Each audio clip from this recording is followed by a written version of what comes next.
మత్తయి సువార్త 23వ అధ్యాయము 34వ వచనం నుండి 39 వచన భాగాలను మనము చదవగా విని ఉన్నాం. దేవుని యొక్క అత్యున్నతమైనటువంటి కృపను బట్టి ఈ 2024వ సంవత్సర కాలములో గడిచిన 7 మాసములు కూడా ఆయన మనలను ఆయన రెక్కల చాటున భద్రపరిచారు, సంరక్షించారు. అనేక విధాలైనటువంటి అపాయముల నుండి, ప్రతికూల పరిస్థితుల నుండి కాపాడి ఈ 8వ మాసంలోనికి దేవుడు మనలను ప్రవేశింపజేశారు. అందును బట్టి మనము దేవుణ్ణి మహిమపరచవలసినటువంటి వారముగా ఉండి ఉన్నాం. ప్రతి మతానికి, ప్రతి విశ్వాసానికి కూడా ఒక కేంద్ర బిందువు, ఒక సెంటర్ అనేది ఉంటుంది. ఇస్లాం మతానికి కానీ, బౌద్ధ మతానికి కానీ, హైందవ మతానికి కానీ ఒక కేంద్రం, మత కేంద్రం అనేది ఉంటుంది. యూదా ప్రజలకు కూడా ఒక మత కేంద్రం ఉంది. అదేంటంటే యెరూషలేము అనేటువంటి పట్టణం. ఇది వారికి గొప్ప పుణ్యక్షేత్రం. వారు దేవుణ్ణి ఆరాధించాలన్నా, దేవుణ్ణి మహిమపరచాలన్నా, ఏ పండుగను వారు ఆచరించాలన్నా, జరుపుకోవాలన్నా వారు యెరూషలేము అనేటువంటి పట్టణానికి వెళ్తూ ఉండేవారు. వారి యొక్క జీవితంలో యూదుల యొక్క లేక ఇశ్రాయేలీల యొక్క జీవితాన్ని, చరిత్రను మనం గమనించినప్పుడు వారికి అత్యంత కీలకమైనది, అత్యంత వారికి ప్రతిష్ఠితమైనది ఏంటి అని అంటే దేవుని యొక్క దేవాలయము, అది ఉన్నటువంటి యెరూషలేము పట్టణం. గనక ఇశ్రాయేలీలను ఆక్రమించుకోవాలని, ఇశ్రాయేలీలను వారిని స్వాధీనపరుచుకోవాలి అని అంటే శత్రు దేశాలు మొట్టమొదటిగా యెరూషలేము పట్టణం మీదే దాడి చేసేవి. కారణం ఏంటంటే యెరూషలేము పట్టణమే వారి జీవనం అంతటికి కూడా చాలా కేంద్ర బిందువు. గనుకనే వారు అంత ప్రాముఖ్యతను, అంత ఇంపార్టెన్స్ని వారు జెరూషలేం, సిటీ ఆఫ్ జెరూషలేముకు వారిస్తూ ఉండేవారు. కారణం ఒకటే ఏంటంటే ఆ యెరూషలేము పట్టణములో దేవాలయము ఉన్నది. కాబట్టి ఆ దేవాలయం అంటే వారికి చాలా మక్కువ, గౌరవం. ఆ దేవాలయం అంటే చాలా ఇష్టం. ఆ దేవాలయం యొక్క కట్టడలను, ఆ దేవాలయం యొక్క చరిత్రను, ఆ దేవాలయం యొక్క ఔన్నత్యాన్ని వారు తరతరాలుగా కీర్తిస్తూ వస్తూ ఉండేవారు. అంటే వారికి దేవాలయం ఎంత గొప్పదో మనం అక్కడ ఆలోచన చేయొచ్చు. అయితే ఈ దినం మనం చదివినటువంటి వాక్య భాగాన్ని గమనించినప్పుడు దేవుడు ఆ దేవాలయమును గూర్చినటువంటి ఆ యొక్క ఒక హెచ్చరిక కానీ లేక ఒక గద్దింపు కానీ ఇశ్రాయేలు ప్రజలకు దేవుడు అందిస్తున్నట్టుగా మనం చూస్తూ ఉన్నాం. అయితే ఇక్కడ దేవాలయం అంటే అర్థం ఏంటి? దేవాలయం అంటే దేవుడు ఉండేటువంటి స్థలం. దేవుడు ప్లస్ ఆలయం, దేవాలయము, దేవుడు ఉన్నటువంటి స్థలము, దేవుని యొక్క స్థానము దేవాలయము.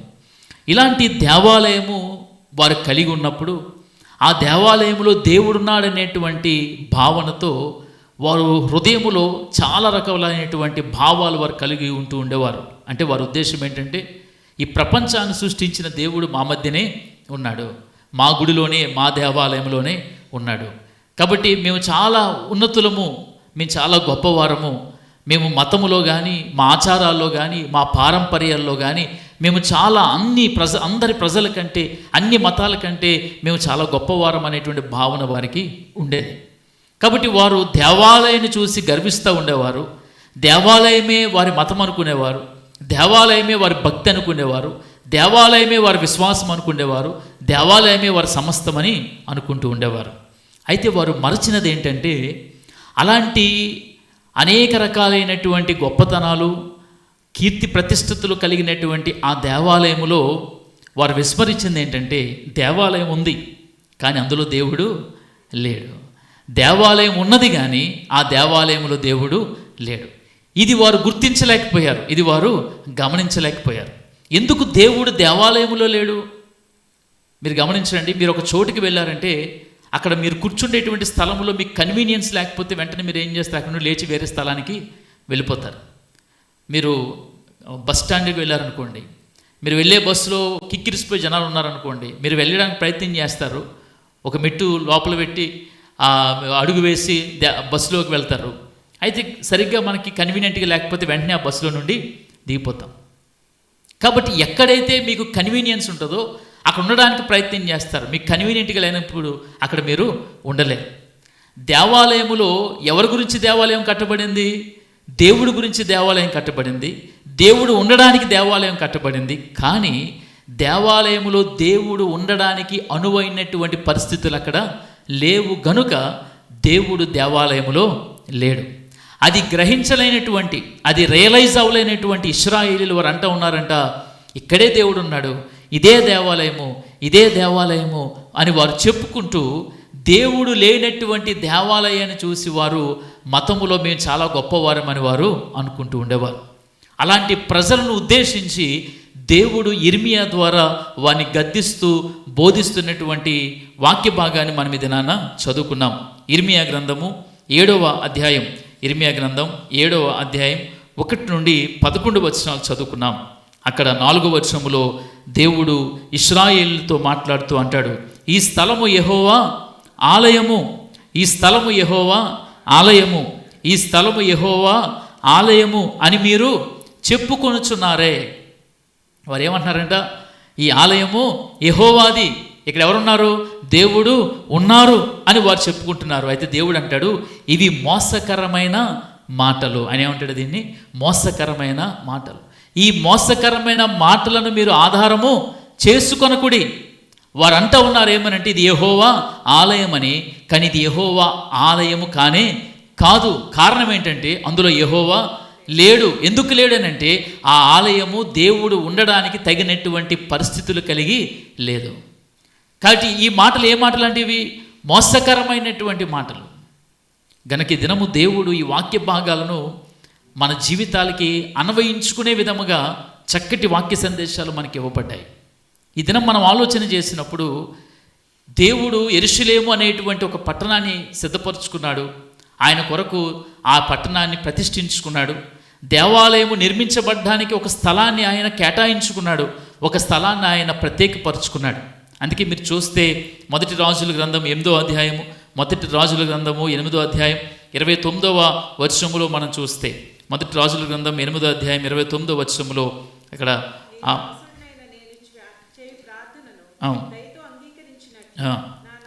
నా నామము అక్కడ ఉండునని ఏ స్థలమును గూర్చి నువ్వు సెలవిచ్చుతువో ఆ స్థలమైన ఈ మందిరము తట్టు నీ నేత్రములు రేయింబగులు తెరవబడి ఉండునుగా. ఏ స్థలమైతే ఆయన అనుకున్నాడో, ఏ స్థలాన్నైతే ఆయన ప్రతిష్ఠించుకున్నాడో ఆ స్థలములో దేవుని మందిరము నిర్మించబడింది. ఆ స్థలంలో దేవుని మందిరం నిర్మించబడింది.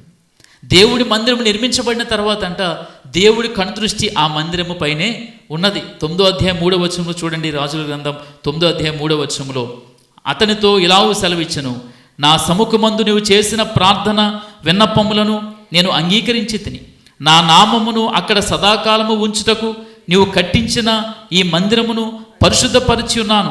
నా దృష్టియు నా మనస్సును ఎల్లప్పుడూ అక్కడ ఉండును. నిజమే, యెరూషలేము ప్రజలు ఇశ్రాయేలు అనుకున్నట్టుగా, యూదులు అనుకున్నట్టుగా మా దేవుడు మా మధ్యనే ఉండాలి అని వారు ఊహించినట్టుగా దావీదు ఏర్పరిచినటువంటి ఆ యొక్క స్థలాన్ని, మందిరం యొక్క వనరులను సొలొమోను రాజ్యములో సొలొమోను రాజుగా ఉన్నప్పుడు దేవాలయము కట్టించబడినటువంటి ఆ సుందరమైన దేవాలయములో ప్రజలు ఊహించినట్టుగా దేవుడు మా మధ్యన ఉండాలి, మాతో ఉండాలి అన్నట్టుగానే దేవుని యొక్క మనసు, దేవుని యొక్క దృష్టి ఎక్కడ ఉందంట, దేవాలయంలోనే ఉన్నది, వారి మధ్యనే ఉన్నది, ఆలయంలోనే ఉన్నది. కానీ రాను రాను రాను రాను రాను రాను దేవాలయంలో దేవుడు ఉండడానికి అవకాశము లేకుండా పోయింది. కారణం ఏంటంటే పరిస్థితులు అనుకువగా లేవు. దేవునికి ఇష్టమైనట్టుగా, దేవుని యొక్క చిత్తానుసారముగా అక్కడ పరిస్థితులు లేవు గనుక దేవుడు అక్కడ ఉండడానికి ఇష్టపడలేదు. ఈ దినము ఈ మాటలు మనం ఎలా అర్థం చేసుకోవాలి?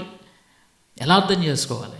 వాళ్ళకైతే ఒకే ఒక దేవాలయం ఉంది, మనకైతే ప్రతి వీధిలో 2-3 దేవాలయాలు ఉన్నాయి, ప్రతి ఊరిలో వందలాది దేవాలయాలు ఉన్నాయి. మరి మాటలు నేటి పరిస్థితుల్లో, నేటి సమకాలీనటువంటి క్రైస్తవ సమాజంలో మనం ఎలా వీటిని అర్థం చేసుకోగలం అనేటువంటి మాటలు మనం గమనించినప్పుడు ఇక్కడ ఇది ఒక భౌతికమైనటువంటి దేవాలయాన్ని గురించి దేవుడు మాట్లాడుతున్నాడేమో, కానీ ఈ దినము ఈ మాటలను ఆధారం చేసుకొని దేవుడు మన గురించే ఈ మాటలు మాట్లాడుతున్నాడు. ఆనాటి కాలములంట దేవుడు ఒక స్థలాన్ని ఏర్పరచుకున్నాడంటే ఎందుకొరకనంటే ఆ స్థలములో ఆయన ఉండడానికి. అలాగుననే ఈ దినము దేవుని నమ్మినటువంటి, యేసును అంగీకరించినటువంటి, ఆయన రక్తములో కడగబడినటువంటి మనలందరినీ కూడా దేవుడు ఏం చేశాడంట? ఏర్పరచుకున్నాడు. దేవుడు ఏం చేశాడు? ఏర్పరచుకున్నాడు. మీరు ఇక్కడ ఏదో ఒక ఫ్లూగ్గా ఏదో అనుకోని రీతిగా ఇక్కడికి వచ్చి కూర్చోలేదు. మీరు ఎందుకు ఇక్కడ కూర్చున్నారని అంటే మీరు ఏర్పరచబడినటువంటి వారు. మనమందరం ఎవరమంట?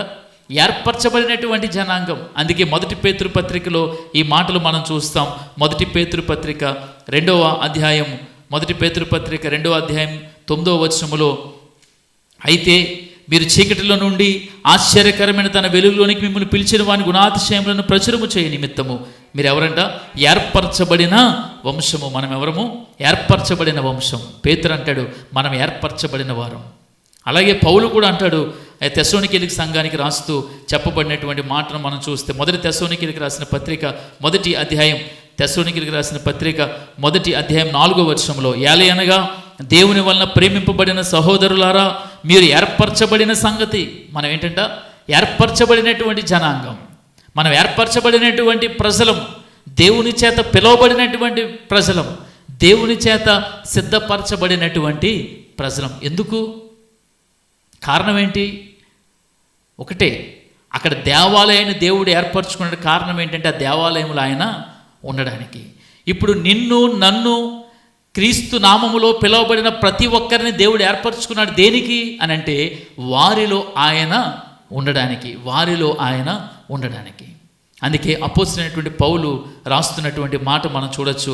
మొదటి కొరింథీయులకు రాసిన పత్రిక మనందరికీ తెలిసినటువంటి మాట 3వ అధ్యాయం 16వ వచనంలో, 3వ అధ్యాయము 16వ వచనంలో, మీరు దేవుని ఆలయమై ఉన్నారనియు దేవుని ఆత్మ మీలో నివసించుచున్నాడనియు మీరు ఎరుగురా.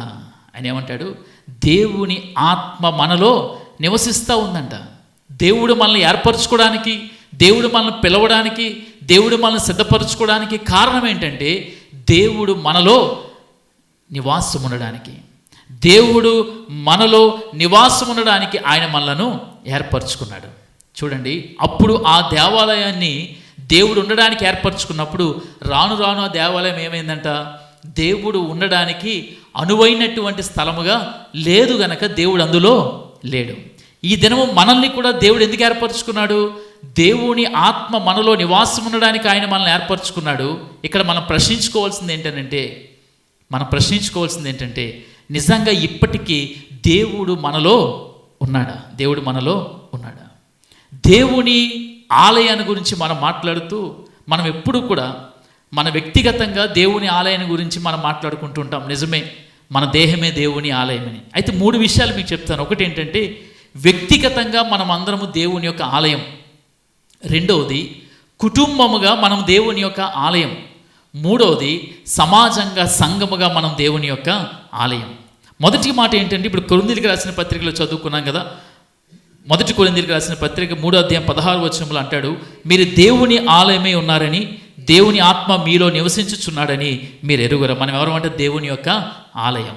ఇది మొదటిది. అంటే వ్యక్తిగతంగా పర్సనల్గా వ్యక్తిగతంగా మనం దేవుని యొక్క ఆలయం. రెండవది అంటాడు ఎఫ్సీలకు రాసిన పత్రిక 2వ అధ్యాయం, ఎఫ్సీలకు రాసిన పత్రిక 2వ అధ్యాయము 20వ వచనం. ఎఫ్సీలకు రాసిన పత్రిక 2వ అధ్యాయము 20వ వచనంలో మనం ఈ మాటను చూస్తూ ఉంటాం. 19 నుండి చదివితే ఇంటివారు అనేటువంటి మాట ఉపయోగిస్తూ ఉంటాడు. కాబట్టి మీరు ఇక మీదట పరజనులను పరదేశులనై ఉండక పరిశుద్ధులతో ఏకపట్టణస్థులను దేవుని ఇంటివారునై ఉన్నారు. క్రీస్తు యేసే ముఖ్యమైన మూలరాయి ఉండగా అపోస్తులను ప్రవక్తలను వేసిన పునాది మీద మీరు కట్టబడి ఉన్నారు. ప్రతి కట్టడము ఆయనలో చక్కగా అమర్చబడి ప్రభునందు పరిశుద్ధమైన దేవాలయమగుటకు వృద్ధి నొందుచున్నది. ఇక్కడ అంటాడు మనం ఆయన ఇంటివారం అంట. ఆయన మన ఇంటివాడు అంటే ప్రతి ఇల్లు కూడా దేవుని యొక్క ఆలయమే, దేవుని యొక్క ఆలయం. మూడవది సమాజాన్ని గురించి మనం మాట్లాడుకుంటే మొదటి పేతురు పత్రిక 2వ అధ్యాయం 5వ వచనంలో, మొదటి పేతురు పత్రిక 2వ అధ్యాయం 5వ వచనంలో కూడా ఆయన ఈ రీతిగా మాట్లాడుతూ ఉంటాడు. యేసుక్రీస్తు ద్వారా దేవునికి అనుకూలములకు ఆత్మ సంబంధమైన బలులర్పించుటకు పరిశుద్ధ యాజకులుగా ఉండునట్లు మీరును సజీవమైన రాళ్లవలే నుండి ఆత్మ సంబంధమైన మందిరముగా కట్టబడుచున్నారు. చూడండి, ఒకటి వ్యక్తిగతంగా మనం దేవుని యొక్క ఆలయము, కుటుంబముగా మనం దేవుని యొక్క ఆలయము, సమాజముగా, సంఘముగా మనం దేవుని యొక్క ఆలయం. ఇవి చెప్పుకోవడానికి చాలా బాగుంది, కానీ నిజముగా దేవుడు ఉన్నటువంటి ఆలయాలైన ఇవన్నీ, నిజముగా దేవుడు నివాసం ఉన్నటువంటి ఆలయాలైనా, దేవుడు ఉన్నటువంటి ఆలయాలైనా, ఇది మనం గమనించుకోవాల్సినటువంటి వారముగా ఉన్నాం. ఆత్మీయ జీవితంలో, విశ్వాస జీవితంలో అప్పుడు దేవాలయం అని పేరు పెట్టొచ్చేమో, కానీ ఇప్పుడు మనం ఏం చెప్పుకుంటాం? I am Christian. మన కుటుంబం గురించి మనం మాట్లాడతాం ఏంటంటే, మాది క్రైస్తవ కుటుంబం, వీఆర్ ఫ్రమ్ క్రిస్టియన్ ఫ్యామిలీ అని చెప్పుకుంటూ ఉంటాం. మూడోది మనం చెప్పుకుంటాం, మా చర్చ్ అండి, మా గుడి అండి, మా దేవాలయం అండి, మా క్రైస్తవ ఆరాధన కేంద్రాలండి, ఎంత బాగుంటాయి మీకు తెలుసా? మనం ఇలా చెప్పుకుంటూ ఉంటాం కదా. ఆనాడు దేవాలయం గురించి వారు గర్వపడితే, ఈ దినం మన కుటుంబం గురించి లేక నీ క్రైస్తునని చెప్పుకోవడానికి మనం తెగ ఆతృత పడుతూ ఉంటాం. అయితే ఆ క్రైస్తవ్యములో క్రీస్తు ఉన్నాడా? వ్యక్తిగా నీవు దేవాలయం అయితే నీలో క్రీస్తు ఉన్నాడా? కుటుంబముగా నీవు దేవాలయం అయితే నీలో క్రీస్తు ఉన్నాడా? సంఘముగా మనము దేవాలయం అయితే మనలో క్రీస్తు ఉన్నాడా? అలా ఉండకుండా ఇది దేవాలయము, యెహోవా ఆలయము అని ముమ్మారు వారు చెప్పుకున్నట్టుగా దేవుడు అక్కడ మాట్లాడుతూ ఉన్నాడు. కాబట్టి పదే పదే అలా చెప్పుకోవడం వల్ల ప్రయోజనం ఏది లేదు. ఎందుకు అక్కడ దేవుడు ఉండలేకపోయాడంట? ఎందుకు ఉండలేకపోయాడు? ఎందుకు అది దేవాలయము కాకుండా పోయింది? దేవుడు ఉండేటువంటి స్థలము కాకుండా ఎందుకు అయ్యింది అని అంటే, క్రింద మనం మాటలు చూడొచ్చు.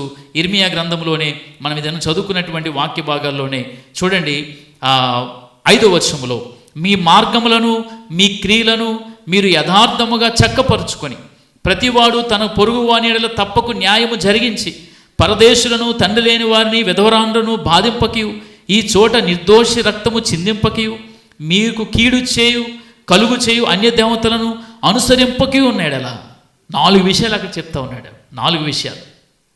ఒకటి ఏంటంట, మీ మార్గాలు మీ క్రియలను చక్కపరుచుకోండి. ఎలా చక్కపరుచుకోవాలి? యథార్థముగా. ఎలా చక్కపరుచుకోవాలి? యథార్థముగా. అంటే దాని అర్థం, దేవుడు వారి మధ్య లేకపోవడానికి కారణం ఏంటి? వారి మార్గాలు, వారి క్రియలు దేవుడికి అనుకూలంగా లేవు. రెండోది చెప్తున్నాడు ఆయన, ప్రతివాడు తన పొరుగు వాని ఎడల తప్పక న్యాయము జరిగించి. అంటే అక్కడ ఏం లేదంట? న్యాయము లేదు. పరదేశులను, తండ్రి లేని వారిని, విధవరాండ్రను బాధింపక, ఈ చోట నిర్దోష రక్తము చిందింపక అంట ఉన్నాడు. అంటే విధవరాండ్రులను, బలహీనులను వారు ఏం చేసేవారంట? బాధించేవారు. నిర్దోషులను వారు హతమార్చేవారంట. 4వది, కీడు కలుగు చేయు అన్య దేవతలను అనుసరించొద్దు అంటూ ఉన్నాడు. అంటే వారు ఏం చేస్తారంట? అన్య దేవతలను అనుసరిస్తూ ఉన్నారు. మీరు అనుకోవచ్చు, ఆనాటి ప్రజలు అలా ఉన్నారు కానండి, మేము అలాగా లేము, మేము క్రైస్తవులం కదండి, మేము అలా లేము.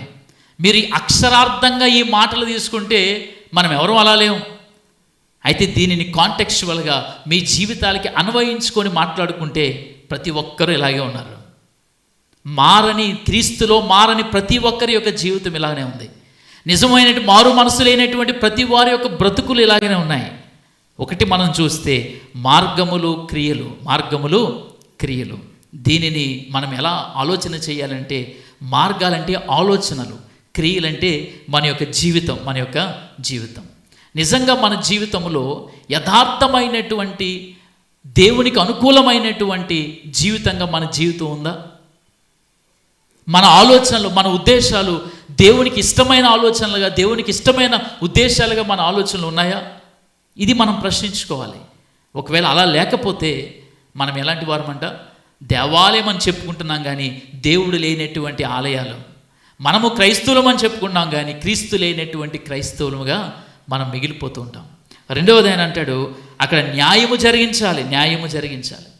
మన జీవితంలో మేము ఎవరికి అన్యాయం చేయలేదని మీరు అనుకోవచ్చు, కానీ మీ జీవితంలో నీతితో కూడినటువంటి, మోసము లేనటువంటి, కపటము లేనటువంటి జీవితాలు ఎంతమంది క్రైస్తవ జీవితాలుగా ఉన్నాయి? మోసము లేని, కపటము లేని. మీరు ₹1 దొంగతనం చేసినా తప్పే, ₹1,00,000 దొంగతనం చేసినా తప్పే. మీరు కపటంగా ఇతరుల దగ్గర మాట్లాడినా, ఇతరుల మెప్పు కోసం ఏదైనా ఒక మాట, మోసపు మాట మాట్లాడినా అది మోసమే. మనం అనుకుంటాం పెద్ద పెద్ద తప్పులే తప్పండి, చిన్న చిన్న తప్పులు కాదండి అనుకుంటాం. పెద్ద తప్పు కూడా ఎక్కడి నుండి ప్రారంభించబడుతుంది?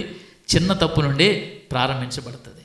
కాబట్టి ఒక క్రైస్తవునిగా కపటము లేని, మోసము లేని జీవన శైలి మనము కలిగి ఉంటే నిజముగా మనలో దేవుడు ఉన్నట్టే. మూడోది ఆయన అంటాడు, ఆయన అక్కడ మూడో మాట మనం గమనించినప్పుడు, పరదేశులను, తండ్రి లేని వారిని, విధవరాండ్రిని బాధింపక ఈ చోట నిర్దోష రక్తము చిందింపు. మీరు అనుకోవచ్చు, మీ ఎవరిని బాధించలేదండి, ఎవరిని బాధించలేదండి.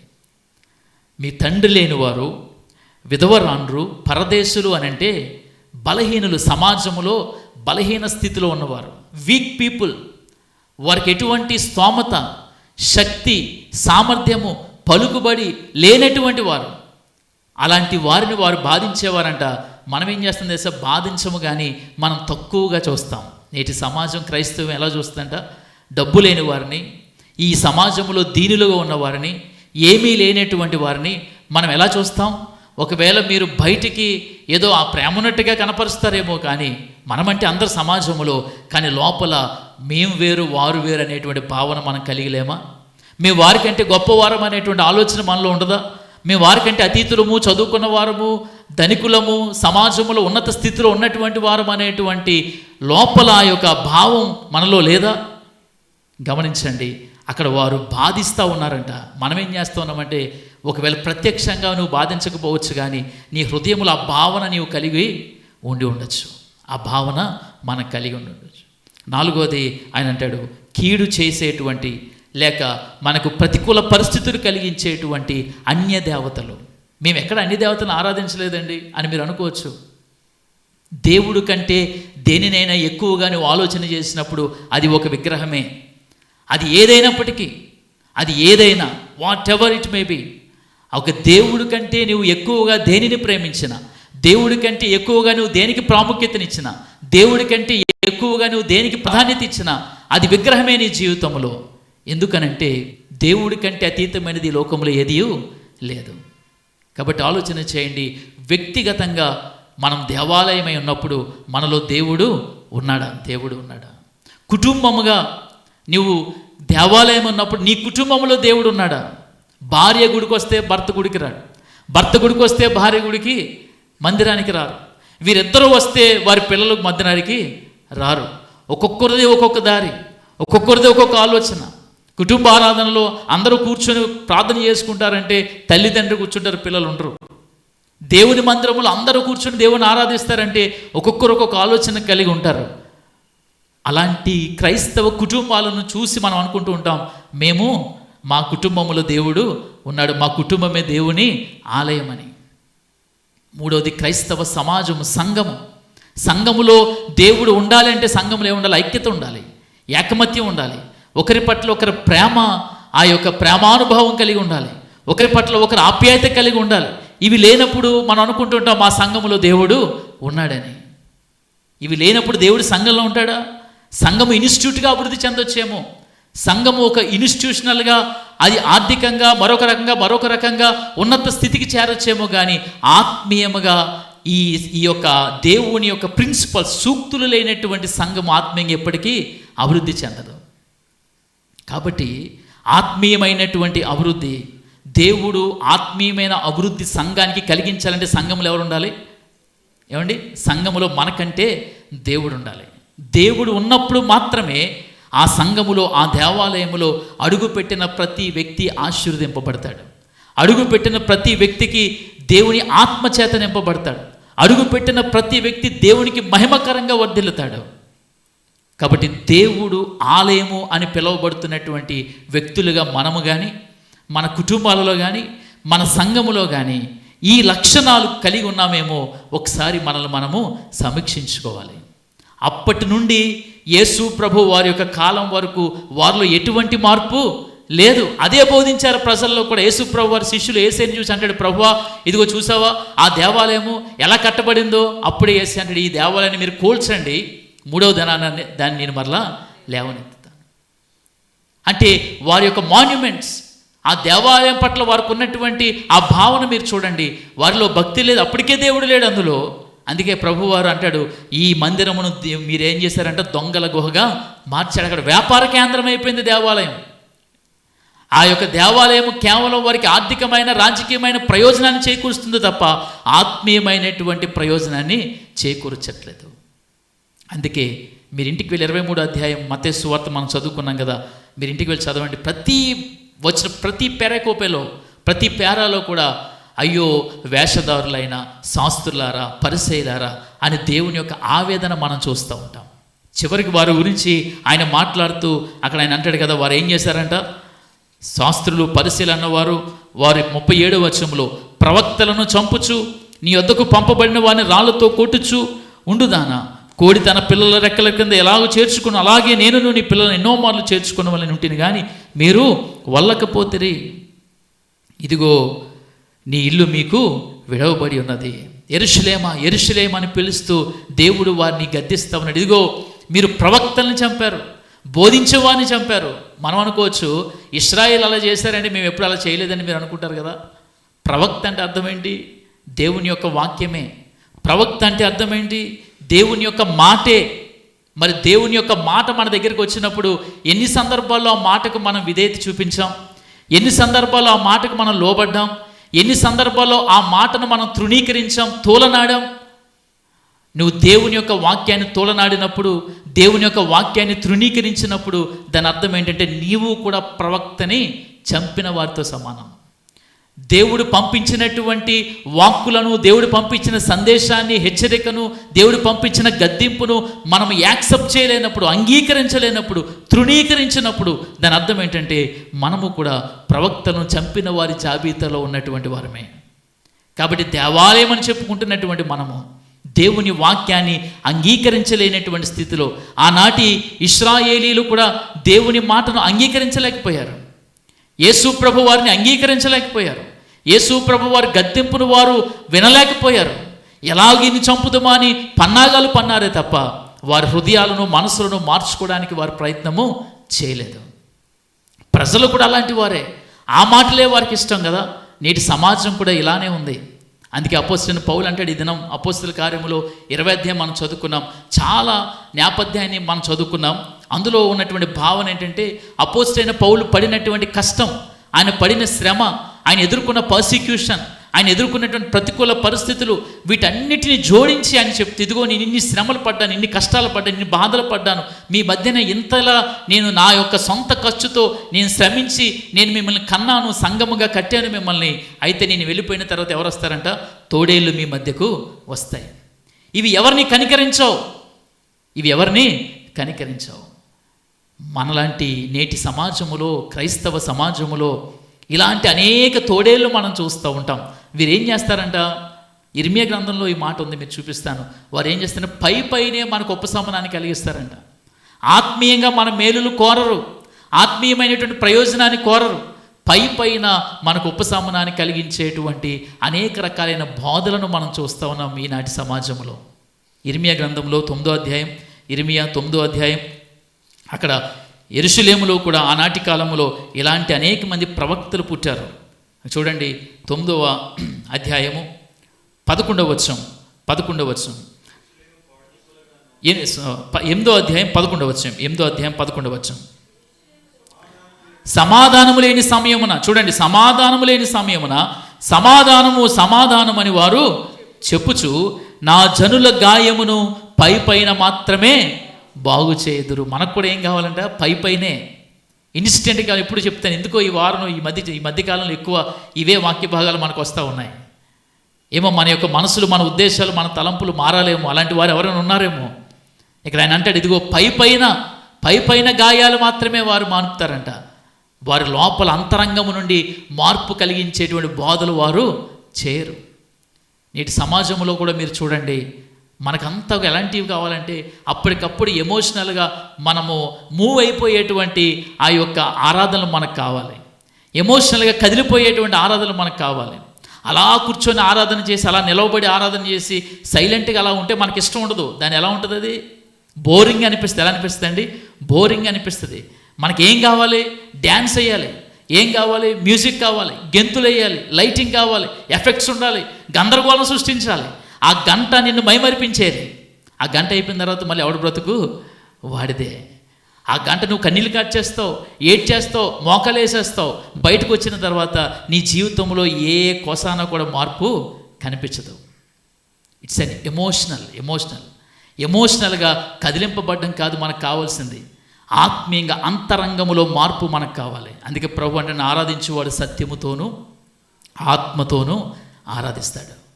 ఏంటా సత్యం, ఏంటా ఆత్మ? మనలో మారు మనసు లేకుండా, మనలో పశ్చాత్తాపం లేకుండా, మనలో పరివర్తన లేకుండా, మనలో ఎన్ని విధాలైనటువంటి పాపపు క్రియలతోనే ఇలాంటి హంగులు ఆర్భాటాలతో దేవుణ్ణి ఆరాధించేస్తున్నాం అనేటువంటి మాయలో పడి మన జీవితాన్ని మనము మార్చుకోవట్లేదు, మన బ్రతుకులను మనం మార్చుకోవట్లేదు. క్రైస్తవ బేసిక్ ప్రిన్సిపల్స్ని మనం మర్చిపోయాం, మూల సూత్రాలు మనం విడిచిపెట్టేశాం. ఆ మూల సూత్రాల్లో న్యాయము, నీతి, పరిశుద్ధత, పవిత్రత, యథార్థత, ఇతరులకు సహాయపడేటువంటి గుణం, ప్రేమను చూపించే గుణం, ఇతరులకు మేలు చేసేటువంటి గుణం, ఇతరులకు సేవ చేసేటువంటి ఆలోచన మనం ఎప్పుడో విడిచిపెట్టేశాం. క్రైస్తవ సమాజం నేడు ఒక మతంగా మారిపోయింది. క్రైస్తవ సమాజం నేడు కేవలము పై ఆర్భాటాలకు మాత్రమే ప్రాముఖ్యత ఇచ్చేటువంటి మతంగా మారిపోయింది. చాలామంది అనుకుంటారు ఈ సంఘంలో ఆత్మ లేదండి, ఆ సంఘంలో ఆత్మ లేదండి. ఆత్మ కలిగి ఉన్నవాడు ఎలా ఉంటాడో తెలుసు? ఆత్మ అంటే ఏంటి? దేవుడే. ఆత్మ కలిగి ఉన్నటువంటి వాని జీవితం ఎలా ఉంటుంది? ఒకని జీవితంలో దేవుని యొక్క ఆత్మ ఉన్నదా లేదనేది ఎలా గ్రహించగలమో తెలుసా? అతని యొక్క జీవన శైలిని బట్టి గ్రహించగలం. అతనిలో నీతి న్యాయం ఉంటే దేవుని ఆత్మ కలిగిన వాడే. అతనిలో యథార్థమైన జీవితం అంటే దేవుని ఆత్మ కలిగిన వాడే.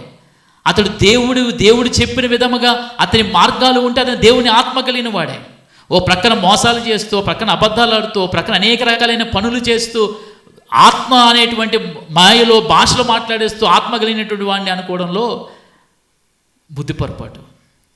కాబట్టి దేవుని ఆత్మ కలిగినటువంటి వాడు తన జీవన శైలిని బట్టి దేవుని ఆత్మ కలిగి ఉన్నవాడు లేదో మనకు అర్థమవుతుంది. దేవుని ఆత్మ లేనివాడు నావాడు కాడు అంటాడు. ఈ దినం మనల్ని మనం సమీక్షించుకోవాల్సిన విషయం ఏంటంటే, అక్కడ కూడా ప్రభు అన్నాడు, ఇది యెహోవా ఆలయము, యెహోవా ఆలయం అంటే మీరు మోసపోవద్దు అంటున్నాడు. ఈనాటి సమాజంలో నేను క్రైస్తవుని అనుకుంటూ దేవుని ఆత్మ మనలో లేకపోతే ఆయన అంటాడు, ఆత్మ లేనివాడు నావాడు కాదు. మనం ఆయన వారము కాము. ఎప్పుడు ఆయన వారం అవుతామంటే దేవుని యొక్క ఆత్మ దేవుడు మనలో ఉన్నప్పుడు. కాబట్టి నేటి ఉదయం దేవుడు మనతో మాట్లాడుతున్నటువంటి మాట, మనం క్రైస్తవులమే, క్రైస్తవ కుటుంబంలో పుట్టిన వారమే, దేవుని నమ్మినటువంటి వారమే. కానీ దేవుని కలిగి ఉన్నామా లేదా ఒకసారి మనల్ని మనం ఆలోచన చేయాలి. దేవుని ఆరాధన అనేది అది ఒక టైంపాస్గా జరిగేది కాదు. భక్తి అనేది టైంపాస్ కాదు. భక్తి అనేది ఏదో చేయాల్సింది మన మేలు కొరకు. మన క్రైస్తవులు ఎలాంటి వారు అంటే దేవుని కూడా ప్రలోభ పెట్టి దేవునికి కూడా లంచాలు ఇచ్చే బ్యాచ్ మంది. ఎలా ప్రలోభ పెడతాం మనం? ప్రభు నువ్వు అది చేస్తే నీకు ఇది ఇస్తానంటాం కదా, లేదా లంచం ఇస్తాం, ఇదిగో ప్రభు నీకు ఇది ఇచ్చా, నాకు ఇది చెయ్యి. దేవుని కూడా మభ్యపెట్టేటువంటి బ్యాచ్ మన బ్యాచ్. ఇప్పుడు అలా మారిపోయింది క్రైస్తవ్యం. దేవుడు అనేటువంటి ఒక అద్భుతమైన దేవుడు మనకు అనుగ్రహించిన అనేకమైన మేలులలో దేవునికి నిజమైనటువంటి భక్తులుగా మనం ముందుకు సాగలేకపోతున్నాం. దేవుడు ఏది ఇవ్వాలండి మనకి? మన దేవుడి దగ్గరికి వెళ్ళి అడుగుతాం కదా, ఏమని ప్రభువా నువ్వు నాకు ఇస్తే నేను ఇస్తానని. దేవుడు ఏమి ఇవ్వాలి నీకు? ఆయుష్ ఇచ్చాడు, దీనికి ఏమి ఇవ్వగలవు నువ్వు? ఆరోగ్యం ఇచ్చాడు, ఏమి ఇవ్వగలవు నువ్వు? చక్కటి అవయవాలు ఇచ్చాడు, ఏమి ఇవ్వగలవు నువ్వు బయట హాస్పిటల్కి వెళ్ళి ఈ హెయిర్ ట్రీట్మెంట్కి వెళ్ళి ఒక హెయిర్ పెట్టించుకో. ఒక హెయిర్ ఖరీదు ఎంత తెలుసు? 36 రూపాయలు చెప్పాడు ఒకసారి. ఒక హెయిర్ ప్లాంటేషన్కి ఒక వెంట్రుక 35 రూపాయలు అంట. అంటే మీ వెంట్రుకలు ఎన్ని 35 లెక్క పెట్టి మీరు అంత కోటీశ్వర్లో కదా. దేవుడు మనకు అవయవాలు ఇచ్చాడు, దేవుడు మనకు ఆరోగ్యం ఇచ్చాడు, ఆయుష్ ఇచ్చాడు. ఎన్ని కోట్లు పెడితే నువ్వు ఆయుష్ను కొనగలవు? ఎన్ని కోట్లు పెడితే ఆరోగ్యాన్ని కొనగలవు? ఎన్ని కోట్లు పెడితే నువ్వు భద్రత నువ్వు కాపాడుకోగలవు? ఇవన్నీ చేస్తున్న దేవుడి దగ్గరికి మరలా మనం వచ్చి అంటాం ఏంటంటే, ప్రభువా నువ్వు నాకు ఇది ఇస్తే నేను ఇస్తాను. ఎంత అమాయకులు అండి. అందుకే మళ్ళీ గొర్రెలు అన్నారు క్రైస్తవులు. నేను ఒకసారి బైబిల్ చదువుతున్నప్పుడు బైబిల్లో దేవుడు మనల్ని గొర్రెలుగా పిలిచాడు కదా. అది ఒక దేవుడు పిలిచిన సెన్స్ వేరు. అంటే ఆయన మనల్ని దేవుడు ఎంతగా హక్కును చేర్చుకొని మనల్ని పెంచాడు. అయితే సమాజంలో గొర్రెలు, వీడు గొర్రెరా అంటారు. ఎందుకు? జ్ఞానం లేని వాడిని అమాయకుడిని గొర్రెని అంటారు. మనం నిజంగానే గొర్రెలమే, జ్ఞానం కలిగినటువంటి గొర్రెలం, స్వార్థం కలిగిన గొర్రెలం. మీరు గొర్రెలు అనగానే మీరు అందరూ నిజం, మీ అందరూ అమాయకులు అని మీరు తెగ సంతోషపడిపోతున్నారు కదా. మనం ఎలాంటి గొర్రెలం అంటే స్వార్థము కలిగిన గొర్రెలం. ఏమండి, మనం జ్ఞానము కలిగినటువంటి, లౌకికమైన జ్ఞానము కలిగినటువంటి గొర్రెలం. దేవుడు మనల్ని పవిత్రమైనటువంటి గొర్రెలుగా ఆయన శిలువ రక్తము చేత మనల్ని కడిగి శుద్ధీకరించాడు. కాబట్టి ఈ దినము దేవుడు మనతో మాట్లాడుతున్న మాటలు గమనిద్దాం. దేవుడు నమ్మినటువంటి బిడ్డలుగా, దేవుడు నమ్మిన కుటుంబాలుగా, దేవుని కలిగినటువంటి సంఘముగా మనలో గనక దేవుడు ఉంటే నిజముగా ఆయనకు మహిమకరంగా మనం ఈ లోకంలో వర్ధిల్లగలం. ఒకవేళ దేవుడు లేనటువంటి వ్యక్తిత్వాలు, కుటుంబాలు, సమాజము ఒకవేళ మనలో ఉంటే గనక దేవుని పాదాల చెంతకు చేరి ప్రార్థన చేద్దాం. ప్రభువా, ఈ దినమైన నా మనస్సును మార్చి, దేవుడు ఇర్మియా ద్వారా ఇశ్రాయేలుకి చెప్పినట్టుగా ప్రభువా నా హృదయాన్ని మార్చి, నా యొక్క మార్గాలను చక్కపరిచి, నాలోనికి నువ్వు రాగలిగితే నీకు మహిమకరంగా నేను జీవించగలను అని ప్రార్థన చేయగలిగితే నిజముగా దేవుడు మనల్ని దర్శిస్తాడు. అట్టి కృప దేవుడు మనందరికీ అనుగ్రహించునుగాక. ఆమేన్. సమస్త జ్ఞానముకు మించిన దేవుని సమాధానము యేసుక్రీస్తు వలన మీ హృదయములకును తలంపులకును కావలియుండును గాక. ఆమేన్.